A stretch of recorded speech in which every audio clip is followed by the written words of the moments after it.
प्रिय दर्शकों, नमस्कार। आज मैं आपको मंगल और केतु की युति जो गोचर में बनने वाली है उसका सभी राशियों पर क्या प्रभाव पड़ने वाला है इसकी जानकारी देने वाला हूं। 12 राशियों की तो जानकारी मैं आपको दूंगा ही, उससे पहले कुछ जानकारी इन मंगल और केतु के प्रभाव से जुड़ी आपको बता रहा हूं। देखा जाए तो मंगल और केतु जो है, इन दोनों की युति को ज्योतिष में पिशाच योग कहा जाता है। अब आप सभी के मन में ये प्रश्न आना चाहिए कि आखिर इन दोनों की युति को पिशाच योग क्यों कहा जाता है। क्योंकि इसका सीधा सा कारण ये है कि आप सभी जानते हैं मंगल जो है, ये सभी ग्रहों में इसे सेनापति तो जरूर कहा गया है, लेकिन मंगल एक व्यक्ति के अपने स्वभाव को, अपने साहस को और कार्य करने के तरीके को दर्शाता है। अब मंगल का प्रभाव जब व्यक्ति के कार्य से जुड़ा हुआ है तो इसमें एक बड़ी बात आती है कि जब भी मंगल जैसे ग्रह के साथ में केतु जुड़ेगा, केतु कौन, जो थोड़ा भ्रम वाला ग्रह है, कार्य को किसी प्रकार से बिना सोचे विचारे करने की क्षमता देता है, और साथ ही साथ एक ऐसा ग्रह जो मन में कंफ्यूजन देता है। अब ऐसा ग्रह मंगल के साथ जो आपके साहस का, आपके पराक्रम का कारक है, उसके साथ जुड़ जाएगा तो ऐसे व्यक्ति के अंदर आप देखेंगे कि किसी भी कार्य को करने के लिए जो फोकस होना चाहिए, जो एक स्थिरता होनी चाहिए, वो नहीं रहेंगी। और आप किसी व्यक्ति को देखते हैं जो लगातार अपने कार्य में परिवर्तन कर रहा है या बिना सोचे विचारे काम कर रहा है या कई बार किसी भी कार्य को पूरा नहीं कर पा रहा है, तो ऐसे व्यक्ति के लिए आप क्या कहेंगे कि ऐसे व्यक्ति को तो किसी ने इसके ऊपर तंत्र का प्रयोग कर दिया है, या फिर ऐसे व्यक्ति के ऊपर किसी भूत प्रेत का या पिशाच का कोई न कोई साया पड़ गया है, तभी जाकर के ऐसा व्यक्ति ऐसे गलत कार्य कर रहा है या फिर सही तरीके से सोच विचार कर काम नहीं कर रहा। क्योंकि एक जनरल वे में भी अगर आप किसी व्यक्ति को देखें तो वो क्या करता है कि जब भी एक सही ढंग से काम कोई व्यक्ति कर रहा हो और एकाएक उसके कार्य में वो गलत निर्णय लेने लग जाए, कुछ अनुचित कार्य करने लग जाए, तो अन्य कहेंगे कि इसका अच्छा भला काम चल रहा था, इसको तो किसी की नजर लग गई या किसी ने कोई इसके ऊपर तंत्र प्रयोग कर दिया है। तो ये जनरल एक बात कही जाती है। यही बात यहाँ पर मंगल और केतु के लिए भी लागू होती है कि मंगल यानी व्यक्ति जिस तरह से अपना कार्य कर रहा होता है, उसमें केतु के द्वारा क्रिएट किए जाने वाला भ्रम, चिंता या कंफ्यूजन ही व्यक्ति को प्रॉब्लम देती है। तो इसीलिए इसे कहा गया पिशाच योग। इसके और भी कारण हैं जो पूर्व जन्म से जोड़कर देखे जाते हैं, लेकिन आज चूंकि हमारा वो विषय नहीं है, इस पर कभी हम आगे चर्चा करेंगे।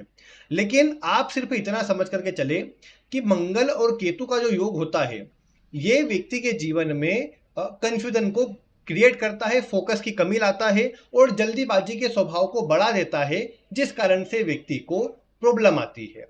क्योंकि मंगल जो कि साहस का प्रतीक है, कार्य करने का प्रतीक है, केतु जो बिना सिर का व्यक्ति है, ये दोनों जब जुड़ जाएंगे तो व्यक्ति बिना सोचे विचारे जल्दी कार्य पूरे करने का प्रयास करता है और उसी कारण से उसे समस्या का सामना करना पड़ता है। तो ये तो बात हुई एक जनरल वे में जो कहीं ना कहीं मंगल केतु के प्रभाव से आती है। अब आप जानते हैं कि 7 जुलाई से मंगल चूंकि राशि बदलेंगे, कर्क राशि को छोड़कर जब सिंह राशि में जाएंगे तो सिंह राशि में मंगल और केतु की युति बन जाएंगी। बीच का एक समय रहेगा जब दोनों लगभग समान डिग्री पर आ जाएंगे, समान अंश पर भी आ जाएंगे, तब इसका प्रभाव बहुत इंटेंस रहेगा और इसका अंत होगा 28 जुलाई को जब मंगल राशि परिवर्तन करके कन्या में चले जाएगा। तो अगर हम देखें कि मंगल और केतु का प्रभाव जो लगभग पूरे पूरे 2 महीने तो नहीं, लेकिन उससे कुछ ही समय कम रहने वाला है, तो इसका जो प्रभाव है लंबे समय या ज्यादा समय के लिए पड़ेगा। तो ऐसी स्थिति में यह कहा जा सकता है कि मंगल और केतु का जो प्रभाव है, इसका आप सभी के जीवन पर प्रभाव है। इसे थोड़ा समझिए आपकी राशि अनुसार, राशि अनुसार बता रहा हूं तो राशि अनुसार ही देखें, लग्न अनुसार देखने की आवश्यकता नहीं है। सबसे पहले मेष राशि वालों की बात करें तो सिंह राशि में मंगल और केतु पंचम भाव में एकत्रित होंगे। इसका प्रभाव आपको, अगर आप विद्यार्थी है तो शिक्षा में रुकावट दे सकता है, मन में थोड़ी अशांति उत्पन्न हो सकती है, या फिर आपकी संतान को लेकर के चिंता, आपके भविष्य को लेकर के चिंता आपके मन में अवश्य आ सकती है। अगर आप विद्यार्थी है तो कंफ्यूजन के चलते आप किसी प्रकार से आप गलत निर्णय ले ले या अपनी शिक्षा में जो सही तरीके से काम कर रहे थे उसको बदल दे, ये पॉसिबल है।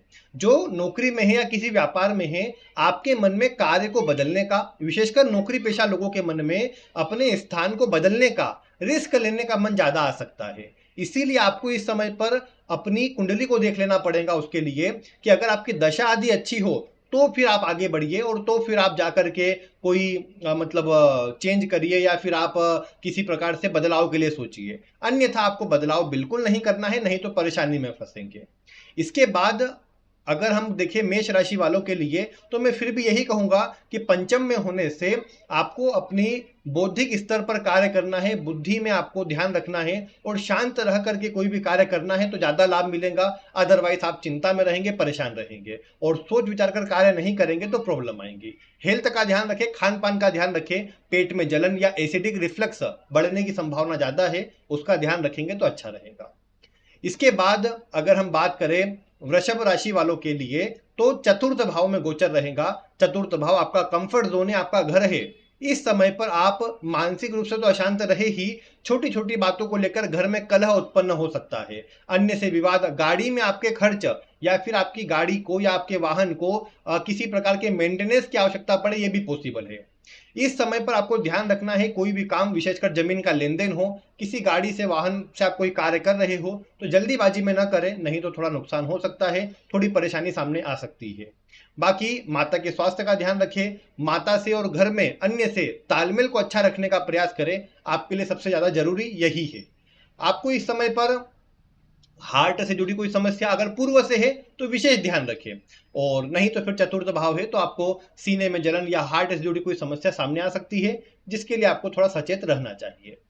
इसके बाद अगर मिथुन राशि वालों के लिए देखें तो आपके लिए तीसरे भाव में गोचर होना फिर भी अच्छा है। यह आपको बौद्धिक रूप में तो आगे बढ़ाएगा ही, जल्दी आप निर्णय ले पाएंगे, सोच विचार कर किसी भी कार्य को पूरा कर पाएंगे, और आपका साहस, आपकी ऊर्जा चरम पर रहेगी, जिससे आप किसी भी कार्य को पूरा कर पाएंगे। और आप ये भी देख पाएंगे कि मंगल और केतु का प्रभाव जो कि आपके लिए कुंडली के तीसरे भाव में बनने वाला है, आपके सभी कार्यों को आपकी एनर्जी से बनवा देगा। यहाँ पर एक और बात है कि मंगल और केतु चूंकि तीसरे भाव में रहेंगे, तो इसके चलते आपको ये कोशिश करना है कि डॉक्यूमेंटेशन से जुड़ा जो भी काम है उसको सोच विचार कर करें। तीसरा भाव कहीं पर हस्ताक्षर करना आदि बातों को दर्शाता है, तो कहीं पर भी हस्ताक्षर वगैरह भी सोच विचार कर करें, जल्दीबाजी में न करें, नहीं तो आपको परेशानी का सामना करना पड़ सकता है। और साथ ही साथ मैं ये कहूंगा कि तीसरे भाव में मंगल और केतु के होने से छोटे भाई बहन, आपके आसपास के लोग, पड़ोसी, इनसे आपके तालमेल खराब हो सकते हैं, जिससे आपको बचना चाहिए, क्योंकि ये भी आपके जीवन में परेशानी का कारण बन सकता है। इसके बाद अगर हम कर्क राशि वालों के लिए देखें तो दूसरे भाव में मंगल और केतु की युति बनेगी। मंगल और केतु दूसरे भाव में साथ में आकर के कहीं ना कहीं आपकी वाणी में थोड़ा सा क्रोध, उग्रता को बढ़ा सकते हैं। ओवरऑल धन के लिए अच्छा रहेगा समय, लेकिन अन्य से विवाद करना उतना अच्छा प्रभाव नहीं दे पाएगा। कई बार ये भी हो सकता है कि अन्य से विवाद कर लेना आपके कार्य में प्रॉब्लम क्रिएट करे, बने बनाए काम को बिगाड़ दे, और आपके साथी लोगों से, अन्य लोगों से भी आपको प्रॉब्लम का सामना करना पड़े।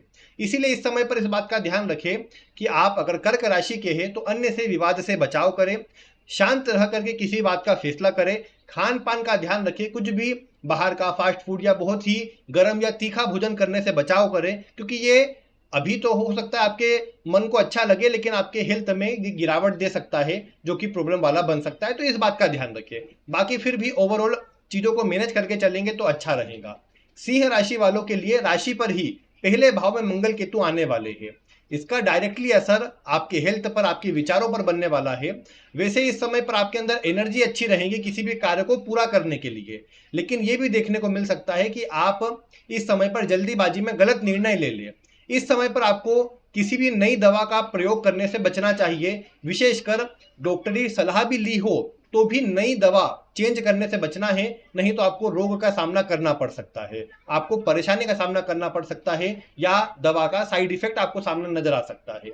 इस बात का ध्यान रखें। इसके अलावा अगर हम देखें कि सिंह राशि वालों के लिए लग्न में जब गोचर रहेगा, मतलब राशि पर जब गोचर रहेगा, तो गुस्से को, चिड़चिड़ेपन को बढ़ा सकता है, क्रोध को यह बढ़ा सकता है। इसीलिए ध्यान रखना है, शांत रख, अपने मन को रखकर शांत रहकर कोई भी कार्य करना है। किसी की बातों से गुस्सा भी नहीं होना है और किसी की बातों को ज्यादा उतना सीरियसली ना लेकर शांत रहकर काम करेंगे तो बहुत अच्छा रहेगा। इस बात का ध्यान रखें क्योंकि यही आपके लिए सबसे ज्यादा जरूरी है। उच्च अधिकारी या अन्य से विवाद कर लेना आपके लिए बड़ी परेशानी का सूचक बनेगा, जिससे आपको बचाव करना है। बाकी जल्दीबाजी में काम न करें जिससे चोट चपेट की स्थिति न बन पाए। इसके बाद अगर हम कन्या राशि वालों के लिए देखें तो कुंडली के 12वें भाव में, राशि से 12वें भाव में गोचर होना वैसे तो उतना खराब नहीं, लेकिन जमीन की डील आदि कर रहे हैं, सोच विचार कर करें, जल्दीबाजी न दिखाएं क्योंकि उसमें डील में नुकसान भी हो सकता है और साथ ही साथ आपको खर्च का सामना भी करना पड़ सकता है। व्यर्थ में विवाद या कोर्ट कचहरी के चक्कर लगाने पड़ सकते हैं। अन्य से झगड़े भी ना करें क्योंकि ये भी आपके लिए बड़ी परेशानी उत्पन्न कर सकता है। इस समय पर धार्मिक यात्रा पर आप जा सकते हैं। खर्च जरूर आपके थोड़े बड़े, लेकिन मैं कहूंगा कि सोच विचार कर किया गया काम आपके लिए बहुत अच्छा रहेगा। मंगल आपके लिए 12वें भाव में जाएंगे जो कि व्यर्थ के खर्चों को बढ़ाते हैं, लेकिन एक और बात है कि इस समय पर नींद में डिस्टर्बेंस बन सकता है। आपके आपके जीवन साथी से तालमेल खराब हो सकते हैं। इन चीजों को मैनेज करके चले ताकि आपको बड़ी समस्या का सामना न करना पड़े। कार्य में बड़े बदलाव से बचे, शांत रहकर किसी भी कार्य को करेंगे तो अच्छा रहेगा। इस समय वैसे विदेश से जुड़ने के लिए समय अच्छा रहेगा जिसका पॉजिटिव असर आपको प्राप्त होगा। बाकी इसके बाद अगर हम बात करें तुला राशि वालों के लिए, तो तुला राशि वालों के लिए लाभ भाव में गोचर लाभ के नए सोर्स तो बनाएगा, लेकिन आपके साथ जो जुड़े हुए लोग हैं, जो ग्रुप में लोग हैं, उनसे आपके विवाद भी करवा सकता है। इसीलिए किसी की सुनी सुनाई बातों पर उतना ध्यान न दे, शांत रहकर सोच विचार कर कोई भी काम करे तो ज्यादा अच्छा रहेगा आपके लिए। और अगर बात करें तुला राशि वालों के लिए तो कुंडली के लाभ भाव में इनका गोचर आपके लिए एक से अधिक सोर्स से लाभ के योग बनाएगा। प्रॉपर्टी आदि पर आप इन्वेस्ट कर सकते हैं, लेकिन सोच विचार कर, जल्दीबाजी में नहीं। किसी को धन देने से और कहीं से धन लेने से, दोनों से ही आपको बचना चाहिए क्योंकि दोनों ही जगह पर धन के फंसने या आपके परेशान होने के योग ज्यादा रहेंगे। बाकी इनकम में वृद्धि होगी और पॉजिटिव प्रभाव प्राप्त होगा जो कि अच्छा रहेगा। इसके बाद वृश्चिक राशि वालों के लिए दशम में गोचर पावरफुल योग बनाएगा आपके लिए, आपकी एनर्जी में वृद्धि करेगा, आपके द्वारा लिए गए निर्णय को सही साबित करेगा। बस कोशिश ये करें कि बहुत जल्दीबाजी ना दिखाए, शांत रहकर कोई भी काम करेंगे तो बहुत अच्छा रहेगा, पॉजिटिव प्रभाव आप प्राप्त कर पाएंगे। और बाकी दशम भाव में गोचर है तो उच्च अधिकारी जो भी है उनसे थोड़े संबंध अच्छे रखें तो आपको पॉजिटिव असर मिलेगा। कोई भी गैर कानूनी काम ना करे तो आप देखेंगे कि इस समय पर आपके द्वारा लिए गए निर्णय, किए गए कार्य आपको लंबे समय अच्छा लाभ देकर के जाएंगे और मंगल केतु का पूरा प्रभाव आपके लिए शुभ रहेगा। इसके बाद धनु राशि वालों की बात करें तो आपके लिए कुंडली के भाग्य भाव में गोचर पिता के स्वास्थ्य को खराब कर सकता है। आपको भी इस समय पर व्यर्थ की यात्रा करनी पड़ सकती है जो कि आपको थोड़ा मानसिक रूप से अशांत कर सकता है। इस समय पर आपको इस बात का ध्यान रखना है कि जो भी घर में बड़े हो उनके स्वास्थ्य पर व्यर्थ का खर्च न हो, उनके स्वास्थ्य के प्रति आप पहले ही सजग रहे और कुछ भी समस्या होने पर उपचार पहले ही ले लें ताकि बड़ी समस्या का सामना न करना पड़े।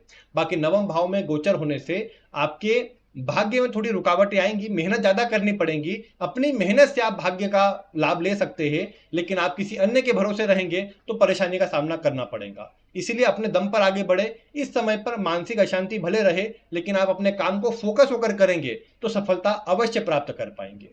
अब इसके बाद अगर बात मकर राशि वालों के लिए करें तो मकर राशि वालों के लिए अष्टम में गोचर आकस्मिक दुर्घटना या जल्दीबाजी में कार्य करने से परेशानी को दर्शाता है। इस समय पर चोट चपेट लगना, एक्सीडेंट होना, इस तरह की संभावनाएं भी रहती है। और अगर आप अपने स्वास्थ्य के प्रति सजग ना रहे तो स्वास्थ्य में किसी प्रकार की समस्या आने की संभावना भी रहती है। इस समय एक कोशिश आपको करना है कि जल्दीबाजी से बचना है। अपना कोई भी कार्य डेली रूटीन के वर्क कभी सोच विचार कर करना है। अगर किसी प्रकार से अकारक या मारक ग्रह की अंतर्दशा चल रही है तो विशेष सावधान होकर कोई भी कार्य करे ताकि बड़ी समस्या न हो। इस समय किसी प्रकार के ऑपरेशन या सर्जरी आदि से आपको बचना है। शांत रह करके थोड़ा इस समय को व्यतीत करें। उपचार आदि भले जरूरत पड़े तो ले, लेकिन बहुत ही आवश्यक हो तभी सर्जरी के लिए जाए, अन्यथा आपको बचना चाहिए क्योंकि इस समय ऑपरेशन आदि करवाना आपके लिए नेगेटिव पक्ष में जा सकता है और प्रॉब्लम दे सकता है। बाकी अष्टम भाव में मंगल केतु का प्रभाव आपके लिए आपको इस प्रकार से पॉजिटिव है कि अगर आप ध्यान साधना जैसे विषयों में जुड़े रहेंगे या कुछ नया सीखते रहेंगे तो आपको पॉजिटिव असर देगा। चिंता से बचाने का काम करेगा। बाकी इस समय पर बड़ा चेंज और करियर में भी बड़ा बदलाव करने से बचना है, और बड़े मतलब कोई बड़े चेंज से आपको बचाव करना है, क्योंकि इस समय पर आपके द्वारा जल्दीबाजी में लिया गया निर्णय परेशानी में डाल सकता है। तो इस बात का ध्यान रखें तो आपके लिए ओवरऑल अच्छा रहेगा। जीवन साथी के स्वास्थ्य का भी ध्यान रखें, और एक बात ये भी ध्यान रखें कि ससुराल वर्ग से भी आपके संबंध खराब न हो, और धन को व्यर्थ में कहीं नई जगहों पर इन्वेस्ट न करें, क्योंकि वो भी आपके लिए नुकसानदेह हो सकता है। इस समय पर थोड़ा बचाव करें ताकि आगे आपको अच्छा प्रभाव प्राप्त हो सके। बाकी इसके अलावा बात अगर हम अगली राशि कुंभ राशि की करें तो सप्तम भाव में गोचर पार्टनरशिप में या व्यापार में आपको प्रॉब्लम दे सकता है, अन्य से तालमेल खराब कर सकता है। अगर आप पार्टनरशिप में हैं या आपका विवाह हो चुका है तो जीवन साथी से यानी आपके पार्टनर से विवाद होना, झगड़े होना और किसी अन्य के कारण आपके अच्छे तालमेल में खराबी आना ये संभव है। इसीलिए अन्य की बातों पर उतना ध्यान न दें। अपने कार्य क्षेत्र पर जो उच्च अधिकारी है, साथ में कर्मचारी है, उनसे तालमेल को अच्छा बनाए रखें, वो आपको सपोर्ट करेंगे। इस समय आपको विवाह आदि से जुड़े किसी बंधन में नहीं बंधना चाहिए, क्योंकि ये समय आपके लिए नेगेटिव सिद्ध हो सकता है। मंगल केतु सप्तम भाव में होने से विपरीत लिंग का सम्मान करें, उनसे अपने तालमेल अच्छे बनाए रखें, जिससे आपको प्रॉब्लम का सामना न करना पड़े। साथ ही साथ इस समय पर धन को सही तरीके से इन्वेस्ट करें, ये भी आपके लिए बहुत जरूरी है, या धन को बचाने का प्रयास करें, जो भी आपके लिए अच्छा रहेगा। बाकी अगर हम बात मीन राशि वालों के लिए करें तो छठे भाव में गोचर आपको इस समय पर 2-3 बातों का ध्यान रखना है। ओवरऑल ये गोचर पॉजिटिव है, शत्रुओं से रक्षा करने वाला, कोई भी कंपटीशन चैलेंज को आप पार कर पाएंगे इतनी क्षमता देने वाला है। आपको कर्ज की वृद्धि जरूर करवा सकता है, लेकिन एक बात जरूर है कि इस समय पर धन अच्छी मात्रा में प्राप्त होगा। बस एक बात का ध्यान रखें कि किसी को धन देने से बचाव करें। दूसरी बात, आपको इस समय पर विशेषकर अगर आप नौकरी में हैं तो कोई भी बड़ा बदलाव जल्दीबाजी में नहीं करना है, क्योंकि अगर आप ऐसा करते हैं तो आपको ही नुकसान होगा, परेशानी आपको ही आएंगी। इस समय यह भी हो सकता है कि आपके साथी लोग आपको किसी प्रकार से नीचा दिखाने का या पीछे खींचने का कार्य करें, लेकिन आप अपनी मेहनत से उनसे आगे बढ़ जाएंगे, और ये योग शत्रुहंता योग बनाएगा, जो भी जीवन में सफलता देगा। इसके अलावा छठे भाव में गोचर होने से ये तरक्की के लिए तो अच्छा ही, बस एक बात का ध्यान रखें कि अगर आपको किसी भी चीज की दवा वगैरह लेना है तो कोई नई दवा ट्राई ना करें। इस समय पर ली गई दवा आपको प्रॉब्लम दे सकती है, या फिर उससे आपको नई कोई एलर्जी या इन्फेक्शन हो सकता है, या आपको वो सूट ना करे, प्रॉब्लम हो जाए, इस बात की पूरी संभावना बनती है। तो इसीलिए ध्यान यही बात का रखें कि अगर आपके मंगल के तो भी साथ में है, कोई भी दवा वगैरह लेना हो, पुरानी चल रही हो चलने दे, कोई नई लेने से आपको थोड़ा इस समय पर रोगों का सामना करना पड़ सकता है, जो आपके लिए उतना अच्छा नहीं रहेगा। तो इन बातों का ध्यान रखेंगे तो आपको लाभ भी हो जाएगा, आपका कार्य भी अच्छा चलेगा और अच्छा प्रभाव आप प्राप्त कर पाएंगे। बाकी फिर भी मीन राशि वालों के लिए गोचर अच्छा है, आगे बढ़ने के लिए मजबूती प्रदान करेगा और सफलता के लिए योग प्रदान करेगा, जो कि अच्छा रहेगा। बाकी कोई प्रश्न हो तो अवश्य आप कमेंट करें। ये मेष से मीन राशि तक मैंने सभी राशियों के लिए बता दिया है। ओवरऑल चूंकि युति उतनी पॉजिटिव नहीं रहती, इसलिए अधिकतर के लिए नेगेटिव बातें सामने आएंगी, सावधानी बरतने वाला समय रहेगा। तो वही बात यहां पर ध्यान रखिए। और वैसे भी मंगल जल्दीबाजी का ग्रह है, केतु के साथ जुड़कर बस आपको उसी का ध्यान रखना है। उपाय जो सभी के लिए है सिंह राशि अनुसार, वो मैं आपको बता रहा हूं। देखिए, सिंह राशि छोटे बच्चों को दर्शाती है, शिक्षा आदि से जुड़ी हुई है।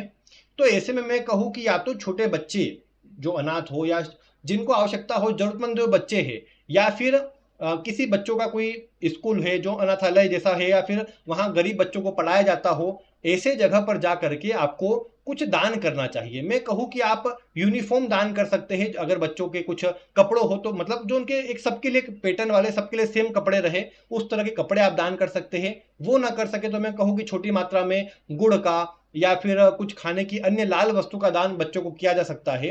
और ज्यादा कुछ नहीं तो मैं सामान्य रूप से कहूं कि उनकी आवश्यकता में आने वाली, उनके उपयोग में आने वाली वस्तु का ही दान कर दे, बच्चों की पढ़ाई में काम आने वाली वस्तु का दान कर दे, तो आपके लिए इसका प्रभाव पॉजिटिव रहेगा और आपको उतनी चिंता नहीं करना पड़ेगी। तो ये कार्य अगर आप कर लेंगे तो अच्छा रहेगा। वैसे एक और काम है कि सिंह राशि में इन दोनों की युति है, तो आप गुरु के प्रभाव को बढ़ा सकते हैं, यानी आप अपने खाने में पीली चीजों का सेवन बढ़ा दें। और दूसरे नंबर पर आप छोटे बच्चों को भी अगर दान कर रहे हैं तो पीली चीजों का दान भी कर सकते हैं, किताबें वगैरह के अलावा। आप मतलब उन्हें कुछ खाने में पीली वस्तु, या बच्चों को, जैसे किसी बच्चों के स्थान पर गए, केले आप बहुत अधिक मात्रा में ले गए, उन सभी को बांट दिए। ऐसे कार्य आपको बहुत अच्छा प्रभाव देंगे और आप देखेंगे कि बहुत बढ़िया प्रभाव मिल जाएगा। और विशेषकर अगर ऐसे बच्चे हैं जो शारीरिक रूप से विकलांग है तो बहुत सटीक उपाय हो जाएगा, और आप देखेंगे कि आपके जीवन में इसका प्रभाव आपकी सभी प्रकार की चिंताओं को दूर कर देगा। भले फिर आप किसी भी राशि के हो, इस उपाय को कर सकते हैं और अच्छा प्रभाव प्राप्त कर सकते हैं। बाकी आज की वीडियो में इतना ही, और वीडियो देखने के लिए आपका बहुत बहुत धन्यवाद।